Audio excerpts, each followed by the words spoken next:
আজকে আমি আর আমার মেয়ে ভীষণ এক্সাইটেড। তার কারণ হচ্ছে একটু আগে কুরিয়ারওয়ালা ফোন করেছিল, ফোন করে বলল তোমাদের অর্ডার চলে এসেছে, নিচেতে এসে নিয়ে যাও। তো আমি সবেমাত্র স্নান করতে ঢুকবো সেই সময় ফোন করেছে। তো স্নান না করে আমি সঙ্গে সঙ্গে নিচে চলে গেলাম, আর আমার পিছন পিছন শিবমও চলে গেল নাচতে নাচতে। আমাদের ফ্ল্যাটে একটা নিয়ম আছে যে কোনো ডেলিভারি বয় এলে ঘর পর্যন্ত যেতে দেয় না, নিচেতে বসে থাকতে হয় আর তোমাকে এসে নিচেতে নিয়ে যেতে হবে।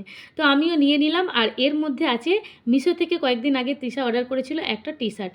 তো সেটাই আমি আপনাদের সঙ্গে এখন শেয়ার করব। অনলাইনে অর্ডার করে কেনাকাটা আমার খুব একটা পছন্দ নয়, যদিও আমার মনে হয় সঙ্গে করে পয়সা নিয়ে যাব বাজারে, নিজের হাতে নেড়ে ঘেঁটে একদম নিজের মনের মতো নিজের পছন্দ মতন জিনিস কিনে আনবো, ওটাই হচ্ছে কেনাকাটা। ওর মধ্যে কোনো রকম কনফিউশন থাকে না। আর এই অনলাইনে অর্ডার দিলেই না একটা মনের মধ্যে ভয় লাগে যে ছোট হবে না বড় হবে, কেমন কাপড় হবে, মানে বহু টেনশন। তো যাই হোক, এখন আমি প্যাকেটটা কাটছি আর আমার শিবম হাঁ করে দেখছি যে এর ভেতর থেকে সাপ বেরোয় না ব্যাং বেরোয়।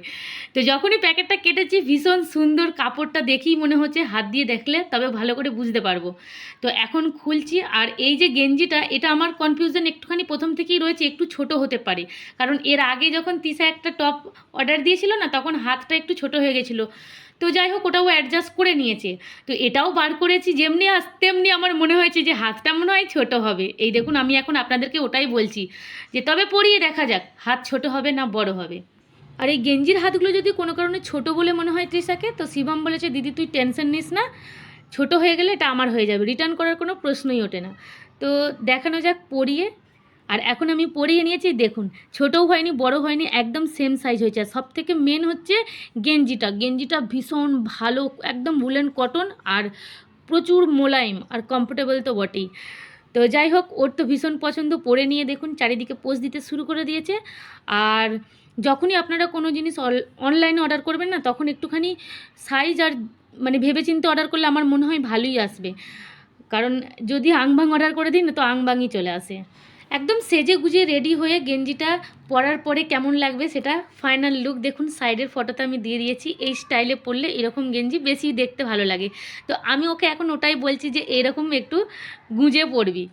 তো যাই হোক, আমি থ্যাংক ইউ বলতে চাই মিশোকে, যে ঘরে বসে বসে এত সুন্দর একটা জিনিস পেয়ে গেলাম, আমাকে বাজারে দোকানে নেড়ে ঘেঁটে কিনতে হলো না, আর কষ্ট করে যেতেও হলো না।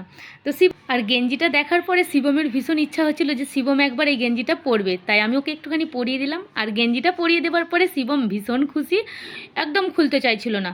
তো ওর মনটা খারাপ হয়ে গেল, ও ভাবলো যে আমার যদি একটা এরকম হতো। আমি এখন ওকে বলছি তোমাকেও একটা আমি অনলাইনে অর্ডার দিয়ে এরকম গেঞ্জি কিনে দেবো, ঠিক আছে? তো ওকে এখন আমি সান্ত্বনা দিচ্ছি। তো যাই হোক, এখন ওকে চুপ করায়। তো চলুন বন্ধুরা, আজকের ভিডিওটা কেমন হলো অবশ্যই কমেন্ট করে জানাবেন। ভালো লাগলে ভিডিওটাতে লাইক করে আমার চ্যানেলটাতে সাবস্ক্রাইব করে দেবেন। ফেসবুক থেকে যারা দেখছেন অবশ্যই পেজটাকে ফলো করে দেবেন।